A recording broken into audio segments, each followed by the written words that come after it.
상상하긴 싫지만 한번 상상을 해보자면 누군가 우리의 왼뺨을 세게 때린다면 그 사람에게 선뜻 우리의 오른뺨까지도 내주기는 쉽지가 않을 것입니다.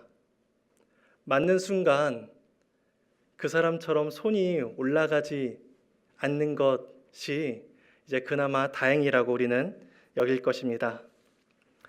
맞아서 아픈 고통도 있겠지만 저런 사람에게 맞았다, 저 사람에게 맞았다라는 수치심도 있을 것입니다. 혹 많은 사람 앞에서 맞았다면 그 수치심과 그런 어떤 불쾌함은 더 클 것입니다. 근데 인내라는 것은 우리가 겪는 고통이나 수치심이나 자존감이나 억울함, 이 모든 것들을 내가 스스로 다 감당하면서 참아야 한다는 것을 뜻합니다.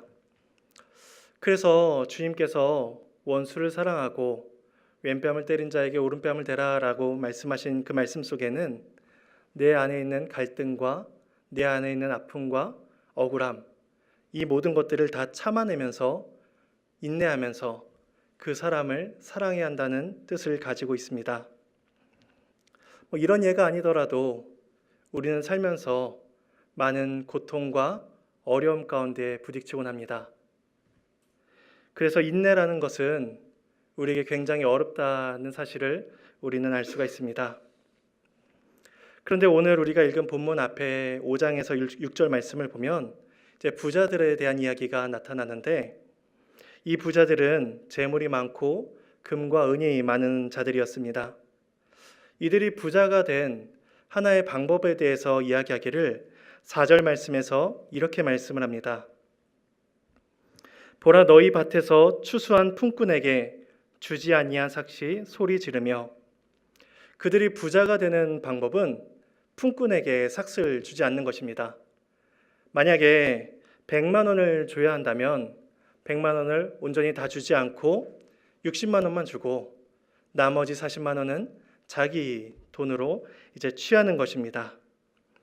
부자들이 그렇게 할 수 있는 이유는 뭐냐면 당시 품꾼들이 그렇게 대항하지 못했고 그런 행동들이 자신들에게 해가 되지 않았기 때문입니다.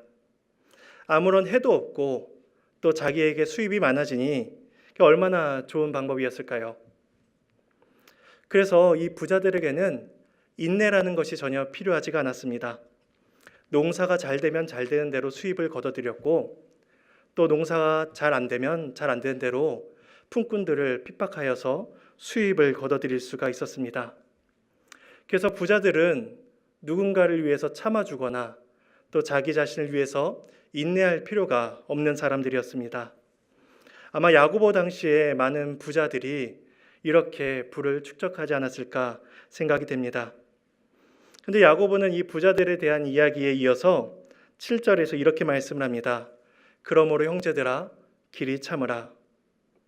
이 형제들이 부자에게 품삯을 받지 못했던 품꾼을 가리키는지 혹은 부자의 부유함을 보면서 나도 저 사람처럼 해서 나도 부자가 돼야 되겠다라고 생각을 한 사람들이었는지 아니면 어떤 어려움 가운데 있었던 사람이었는지 정확히 하지는 않으나 분명한 것은 어떠한 처지에 있든지 간에 인내해야 한다는 사실입니다. 불합리, 억울함을 피하는 것이 아니라 또 부자들처럼 살고 싶은 유혹에 빠지는 것이 아니라 그 자리에서 버티고 견뎌야 한다는 것을 말씀합니다.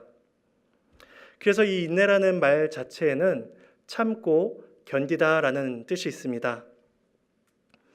고난 가운데 있는 자는 참고 견뎌야 하며 다른 사람처럼 되고 싶은 자는 또 참고 견뎌야 하는 것입니다.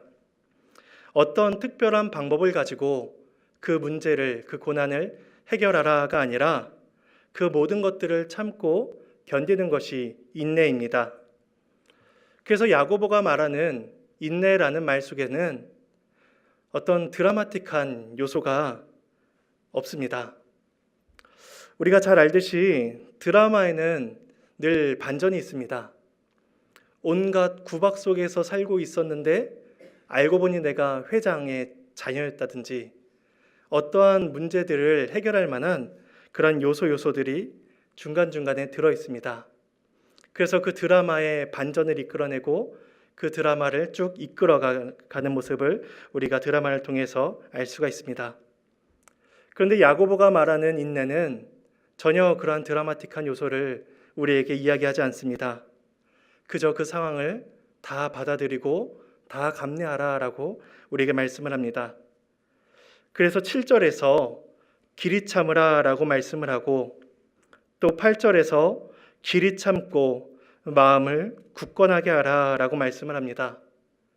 그런데 이어서 10절에서도 선지자들을 고난과 오래 참음의 본으로 삼으라라고 말씀을 하면서 계속해서 반복해서 길이 참고 오래 견뎌야 할 것을 상기시켜주고 있습니다. 그렇다면 언제까지 인내를 해야 될까요? 야고보는 주께서 강림하시기까지라고 이야기합니다. 주께서 강림하실 때까지만 인내를 하면 됩니다. 그런데 반대로 주께서 강림하시기 전까지는 고난의 시간입니다.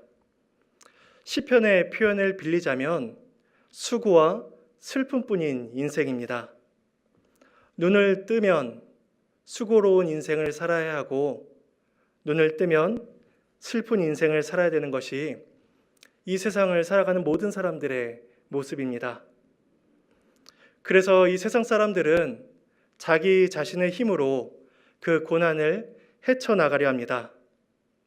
지렁이도 밟으면 꿈틀한다는데 뭐라도 해봐야 되지 않겠는가라고 하면서 자신들이 할 수 있는 모든 것들을 총동원해서 그 고난을 헤쳐나가려 합니다. 그런데 그 고난이 해결이 안 되면 거기서 오는 괴로움이라도 해소하고자 합니다. 그 중에 대표적인 것이 이제 술이 되겠죠. 술을 마심으로 아픔을 잊거나 어떠한 고통을 풀어내려고 합니다. 그러나 본질적인 문제 해결이 안 되니 문제 앞에서 좌절감만 느낄 뿐입니다. 고난에 대한 반발, 그게 안 되면 그거라도 어떻게 해소하고자 하는 마음, 이게 사람들의 일반적인 모습입니다. 그런데 야고보는 이런 일반적인 사람들의 모습과는 조금 다른 방법을 제시합니다. 맞아서 아프지? 근데 어쩔 수가 없어. 그게 우리들의 삶이야. 그렇게 야고보는 말을 합니다. 그런데 야고보는 그렇게 말을 마치지 않고 이어서 우리에게 이렇게 말씀합니다. 그런데 영적인 눈을 들어 한번 봐봐. 우리를 위해서 오시는 분이 계시잖아. 주님께서 우리를 위해 오고 계시단다라는 말씀을 우리에게 말씀하고 있습니다. 그래서 마지막 때와 또 예수 그리스도를 바라보라라고 우리에게 알려줍니다. 그래서 야고보는 예수님께서 오시는 장면을 조금 생생하게 우리에게 알려줍니다. 7절에서 주께서 강림하시기까지라고 말씀을 하는데 이어서 8절에서 주의 강림이 가까워졌다라고 말씀합니다. 그리고 9절에서 심판주가 문 앞에 서 계신다라고 말씀을 합니다. 주께서 강림하실 때가 있고 그 강림하실 때가 점차 가까워져서 주님이 이제는 문 앞에 계신다고 말씀을 합니다. 점차 우리를 위해서 다가오고 계시는 예수님의 모습을 우리에게 알려줍니다. 예수님께서 오시는 때가 점점 가까워지기 때문에 우리는 인내할 수 있는 것입니다. 만일 이 세상이 끝이고 만일 이 세상이 전부라면 우리는 이 땅에서 할 수 있는 모든 것들을 다 해야 할 것입니다. 맞으면 똑같이 때려야 하고 밟으면 똑같이 밟아야 하며 이 땅에서 할 수 있는 모든 것들을 우리는 하려고 애써야 할 것입니다. 그러나 성경은 우리를 위해서 주님께서 다시 오신다고 말씀을 하시고 그 사실 때문에 우리가 인내해야 된다라고 우리에게 권면하고 있습니다. 그래서 야고보는 당시 사람들에게 익숙한 한 가지 이미지를 통해서 우리에게 알려줍니다. 그 이미지는 바로 농부입니다. 농부는 열매를 얻기까지 기다려야 하는 사람입니다. 그런데 그 농부에 대해서 이렇게 말씀을 합니다. 7절 말씀입니다. 보라, 농부가 땅에서 나는 귀한 열매를 바라고 길이 참아 이른 비와 늦은 비를 기다리나니. 농부가 귀한 열매를 얻기 위해서 비를 기다려야 합니다. 이른 비와 늦은 비는 이스라엘 기후의 특징입니다. 이른 비는 10월에서 11월 가량에 내리는 비로 씨를 뿌리기 전에 땅을 준비시키는 비이기도 하고, 또 이미 뿌려진 씨가 있다면 그 씨들이 발할 수 있도록 도와주는 비가 바로 이른 비입니다. 그리고 늦은 비는 3월과 4월경에 내리는 비로서 이미 뿌려진 씨들이 곡식이 성장하고 풍성하게 열매를 맺을 수 있도록 내리는 비가 바로 늦은 비입니다. 그래서 이른 비와 늦은 비가 오지 않거나 이른 비와 늦은 비가 적당한 때에 오지 않는다면 그의 농사는 실패하고 마는 것입니다. 그런데 농부가 그 비를 재촉할 수가 있을까요? 그 비를 재촉하는 방법은 없습니다. 농부는 그저 비가 오기만을 기다려야 합니다. 그런데 동시에 우리가 농부의 삶을 한번 생각해 봤으면 좋겠습니다. 농부가 씨를 딱 뿌리고 가만히 서서 비가 오기만을 기다릴까요? 옛말에 작물은 농부의 발소리를 들으면서 자란다라는 말이 있습니다. 그 말은 농부가 계속해서 밭을 돌봐야 한다는 것입니다. 그래서 농부는 수고하고 땀 흘리며 노력해야 합니다. 또한 그 농부가 파종할 때 뿌리는 씨는 어떻게 보면 자신의 재산을 땅에 뿌리는 행위입니다. 씨앗을 사서 뿌리고 거름을 뿌리고, 이 모든 일들은 지금 당장은 농부에게는 손해가 되는 일입니다. 막연히 비를 기다리는 것에서 그치는 것이 아니라 자기의 재산을 땅에다가 뿌리고 자기가 힘써 노력해야 하는 것이 바로 농부의 삶입니다. 그래서 우리는 농부라는 이미지를 통해서 두 가지를 떠올릴 수가 있습니다. 하나는 이른 비와 늦은 비를 기다려야 한다는 것입니다. 그리고 또 하나는 지금 당장은 손해인 듯 하지만 맡겨진 일을 열심히 감당해야 한다는 것입니다. 이 두 가지 사실을 농부라는 이미지를 통해서 우리가 우리 삶에 적용시킬 수가 있습니다. 그런데 질문을 한번 드려보겠습니다. 농부가 참고 기다리는데 농부가 최종적으로 원하는 것은 무엇일까요? 1번은 이른 비와 늦은 비입니다. 2번은 열매입니다. 농부가 최종적으로 무엇을 기다릴까요? 네, 열매입니다. 그래서 7절은 귀한 열매라고 이야기하지 귀한 비라고 말을 하지 않습니다. 열매를 얻기 위해서 이른 비와 늦은 비가 필요한 것입니다. 그래서 적절한 때에 내리는 비를 통해서 농작물이 영양분을 얻고 또 자라서 마침내 농부가 원하는 수확을 할 수 있게 되는 것입니다. 결국 농부의 비유를 통해서 우리에게 주시는 또 하나의 교훈은 참고 견디다 보면 하나님께서 이른 비와 늦은 비를 주실 것이며 그 비를 통해서 열매를 얻게 하신다는 사실입니다. 결국 이른 비와 늦은 비는 농부에게 최종적인 기쁨이 아닙니다. 땀 흘리며 수고하는 자에게, 참고 인내하는 자에게 주시는 위로와 기쁨이 이른 비와 늦은 비인 것입니다. 그래서 농부의 기다림은 중간중간마다 위로와 격려를 받는 계기들로 채워져 있습니다. 우리들의 삶도 마찬가지입니다. 주님은 우리들에게, 그 자녀들에게 주님이 오실 때까지, 마지막 때까지 우리들의 개인의 능력으로 참고 버티라고 말씀하지 않으십니다.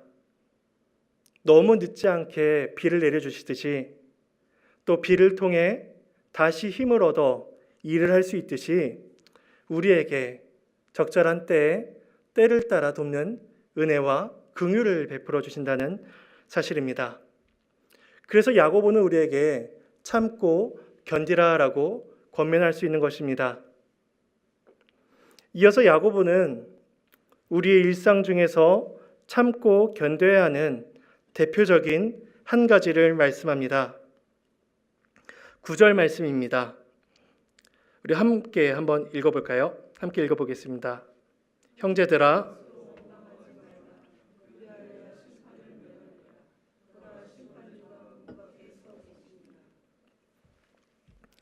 네, 대표적인 한 가지는 형제를 원망하는 것입니다. 여기서 이제 원망하다라는 말은 탄식하다, 한숨을 짓다, 신음을 내다 이런 뜻을 가지고 있습니다. 삶의 어떤 시련이나 고난 가운데 직면했을 때에 현재 당하고 있는 자기의 그 고난의 아픔을 다른 사람에게 책임을 투덜거리지 말라라는 말씀이죠. 그래서 이제 이 원망은 그 문제에서 자기 자신은 뒤로 빠지고 다른 사람에게 책임을 전가하기에 아주 좋은 방법입니다. 당신 때문에 일을 그르쳤고 당신 때문에 이런 문제에 휩싸였다라고 이야기하면서 나 자신은 슬며시 뒤로 빠지고 그 사람에게 모든 것들이 이제 우리가 전가할 수가 있는 것이죠. 그래서 그 사람을 공격하는 것이 바로 원망이 됩니다. 그래서 이 원망은 타인을 넘어뜨리고 공동체를 무너뜨리는 아주 좋은 방법입니다. 좋은 방법이라고 하기엔 조금 이상하지만 예전에 이제 신천지에 관한 강의를 들은 적이 있습니다. 근데 그 신천지가 하는 방법이, 교회를 넘어뜨리는 방법이 이렇다고 합니다. 한 50여 명 되는 교회, 한 몇십 명 되는 이 작은 교회에 이제 신천지 사람들이 이렇게 들어와서 정착을 한다고 합니다. 어느 정도 1년, 2년 이렇게 정착을 하고 사람들과 신뢰가 쌓이고 나면 그때 이제 하는 행동이 있다고 합니다. 그건 바로 담임 목사에 대한 원망과 불평을 한다는 것입니다. 이게 아무것도 아닌 것 같지만 조금씩 담임 목사에 대한 원망과 불평이 시작이 되면 결국 그게 점차 커져서 그 담임 목사님이 교회에서 결국 쫓겨나게 되고 그 교회를 무너뜨리거나 그 교회를 통째로 이제 신천지가 이제 삼켜버린다라는 강의를 들은 적이 있습니다. 이처럼 공동체는 이 공동체를 무너뜨리기에 원망만 한 것이 없다는 것입니다. 그런데 이 원망이 이제 단순히 공동체를 무너뜨리는 데 그치지 않습니다. 성경에서도 원망에 관련한 중요한 사건이 나타납니다. 고린도전서 10장 10절을 보면 이렇게 말씀을 합니다. 그들 가운데 어떤 사람들이 원망하다가 멸망시키는 자에게 멸망하였나니 너희는 그들과 같이 원망하지 말라. 사도 바울은 그들 가운데 어떤 사람들이 원망을 하다가 멸망을 당했다라고 말씀을 합니다. 그런데 이 말씀은 민수기 14장의 말씀을 가지고 하는 말씀입니다. 우리가 잠시 민수기 14장으로 가보도록 하겠습니다.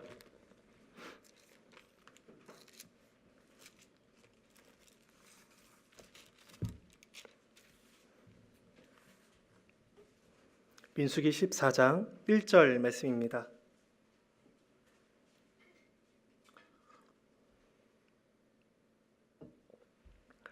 네, 함께 읽겠습니다. 온 회중이 소리를 높여 부르짖으며 백성이 밤새도록 통곡하였더라. 온 백성이 서로 높여 통곡하는 이유는 바로 앞에 13장에서 가나안 땅을 정탐하고 돌아온 사람들의 결과를 보고받았기 때문입니다. 우리가 잘 알듯이 10명의 정탐꾼은 그 땅에 우리가 들어갈 수 없다라고 부정적인 보고를 하고 오직 2명만이 우리가 들어갈 수 있다라고 이야기합니다. 그런데 그에 대한 보고를 받고 이스라엘 백성들이 이렇게 밤새도록 통곡을 하는 것입니다. 그래서 2절 말씀을 보면 이렇게 말씀을 합니다. 이스라엘 자손이 다 모세와 아론을 원망하며 온 회중이 그들에게 이르되 우리가 애굽 땅에서 죽었거나 이 광야에서 죽었으면 좋았을 것을. 이스라엘 자손이 통곡하다가 모세와 아론을 원망하기 시작합니다. 그런데 10절에 가면 이런 말씀이 나옵니다. 온 회중이 그들을 돌을 들어 치려 하는데, 처음에는 단순히 사람에 대한 원망이었는데 이제는 그 원망을 넘어서 모세와 아론을 돌로 쳐 죽이고자 합니다. 그러자 그때까지 침묵하고 계시던 하나님께서 등장하셔서 말씀하십니다. 11절 말씀을 함께 읽어보겠습니다. 여호와께서 모세에게 이르시되 이 백성이 어느 때까지 나를 멸시하겠느냐? 내가 그들 중에 많은 이적을 행하였으나 어느 때까지 나를 믿지 않겠느냐? 단순한 원망이 아니라 이 백성이 하나님을 멸시하며 하나님을 믿지 않는 불신앙이라고 하나님께서는 말씀하십니다. 그러니까 이스라엘의 원망 너머에는 하나님에 대한 원망과 하나님에 대한 멸시, 하나님에 대한 불신앙이 가득 차 있었던 것입니다. 우리는 누군가를 원망할 때에 단순히 그 사람의 잘못이나 그 사람의 책임을 이야기하는 것으로 그치지가 않습니다. 때로는 그 사람이 의도하지 않은 것까지 우리는 그 사람에게 덮어씌웁니다. 저 사람이 없었다면 이런 상황이 오지 않았을 것이다 라고 우리는 자부하며 자신합니다. 그런데 그러한 불만과 그러한 원망들은 결국에는 저 사람을 그 자리에 세우시고 또 그 상황으로까지 만드신 하나님에 대한 원망과 하나님에 대한 책임을 탓할 수 있다는 사실입니다. 하나님에 대한 주권과 하나님의 섭리에 대한 불평을 다른 사람에 대한 원망으로 표출하는 것이죠. 우리는 우리에게서 가장 많이 사용되는 것 중에 하나인 이 혀가 사람을 원망할 뿐만 아니라 하나님을 원망하는 데 사용되는 도구가 될 수 있다는 사실을 우리는 기억해야 됩니다.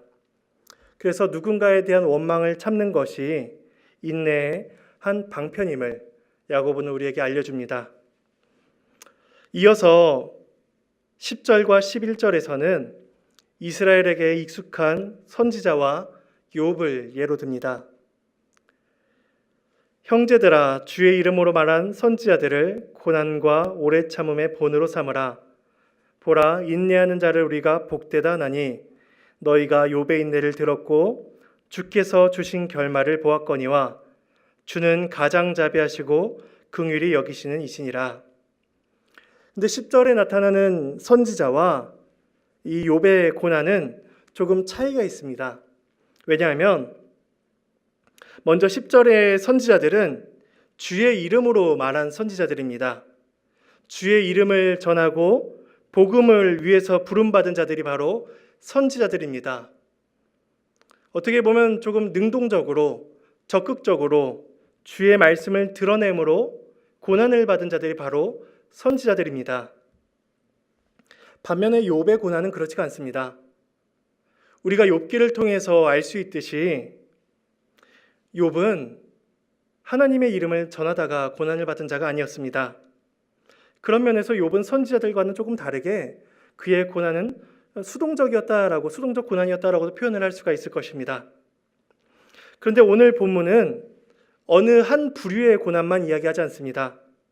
적극적으로 주의 이름을 전하다가 고난을 받은 자나 또 그 고난의 뜻을 다 헤아릴 수는 없지만 그리스도인으로 살아가는 도중에 고난을 받는 자나 다 인내해야 된다라고 말씀합니다.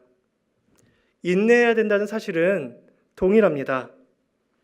누구는 주의 이름을 전하다가 고난을 받았기 때문에 더 떳떳하고 더 자신 있는 인내를 하는 것이 아니고 또 누구는 초라하고 비참한 인내를 감당해야 한다는 것이 아닙니다. 이 인내는 그리스도인들에게는 다 요구되는 동일한 인내인 것입니다. 또한 10절에 주의 이름으로 말한 선지자들이라 말할 때에 우리는 여러 선지자들을 떠올릴 수가 있습니다. 엘리야나 엘리사나 예레미야나 호세아나 다니엘, 이런 선지자들을 우리는 쉽게 떠올릴 수가 있습니다. 그런데 오늘 본문은 어느 특정한 선지자를 찝어서 이야기하지 않습니다. 익히 이름이 알려진 자들이나 혹은 알려지지 않고 소위 이름 없이 살다간 선지자들이나 다 동일하게 선지자로 부름을 받아 고난받은 자들이기 때문에 그들의 인내는 동일하게 귀한 것입니다. 알려진 사람이나 알려지지 않은 사람이나 다 주 앞에 하는 인내는 주께서 복되다라고 말씀해 주십니다. 그리고 욥의 고난에 대해서 이제 선지자들과는 조금 다른 고난이었다, 수동적 고난이었다라고 표현을 했지만 욥이 받은 고난 또한 선지자들이 받은 고난 이상이었을 것입니다. 재산과 관련해서는 욥은 모든 재산을 다 잃었습니다. 가족과 관련해서는 사랑하는 모든 자녀들을 다 잃었습니다. 육신과 관련해서는 생명만 잃지 않았을 뿐 육체의 질병이 그를 괴롭혔습니다. 또한 그의 친구들과 그의 아내를 통해서 듣는 핀잔과 정죄의 말들은 욥의 정신적인 부분마저 괴롭게 했을 것입니다. 그런데 욥은 그 모든 고난 앞에서 인내하였습니다. 이 욥을 가리켜서 야고보가 너희가 욥의 인내를 들었다라고 이야기합니다. 그런데 정말 욥이 정말로 그렇게 완벽하고 완전한 인내를 했을까요? 물론 욥은 웬만한 사람들보다는 탁월한 인내를 보였습니다. 그러나 욥기를 살펴보면 욥기에는 욥의 불평과 한탄, 욥의 울부짖음이 나타납니다. 욥은 고통을 당하느니 차라리 죽는 게 낫겠다라고 토로하기도 합니다. 또 자신이 하나님께 부르짖지만 하나님은 자신의 부르짖음에 응답하지 않는다고까지 이야기합니다. 이 욥은 야고보가 염려할 만한 모든 말들을 다 쏟아낸 사람입니다. 불평도 하였고 태어난 나를 저주하기도 하였으며 그의 말 가운데 원망과 분노가 느껴지기도 합니다. 그래서 욥의 인내는 완전한 인내가 아니었습니다. 어느 학자는 말을 하기를 욥의 인내는 인내 같지 않은 인내였다라고 표현을 합니다.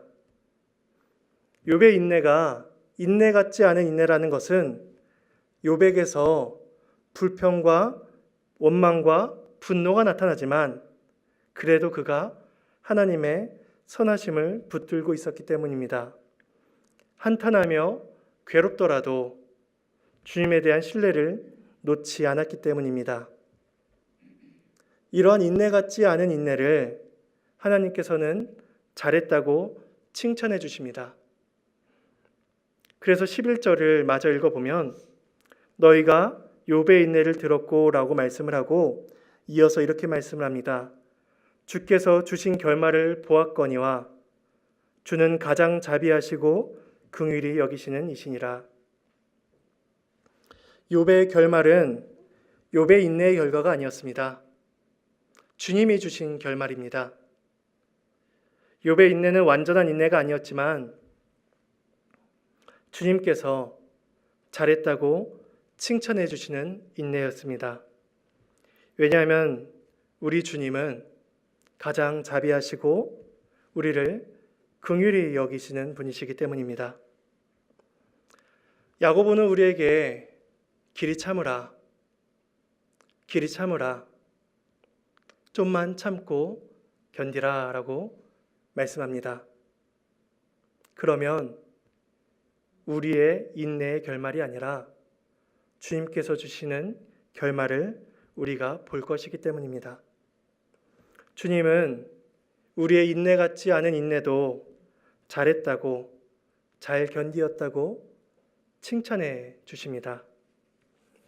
나그네로 살아가는 인생길에서 아픔과 고통, 불의와 억울함도 느끼겠지만 때를 따라 도우시는 주님의 은혜를 누리며 주님이 주실 결말을 고대하며 살아갈 수 있기를 소망합니다. 오늘 본문 말씀을 제가 다시 한번 읽어드리고 말씀을 마치도록 하겠습니다. 그러므로 형제들아, 주께서 강림하시기까지 길이 참으라.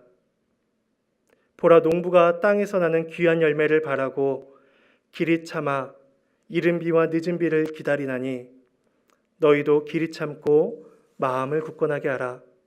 주의 강림이 가까우니라. 보라, 인내하는 자를 우리가 복되다 하나니 너희가 욥의 인내를 들었고 주께서 주신 결말을 보았거니와 주는 가장 자비하시고 긍휼히 여기시는 이시니라. 주께서 강림하시기까지 길이 참으십시오. 우리 함께 찬송가 382장 찬양하시겠습니다.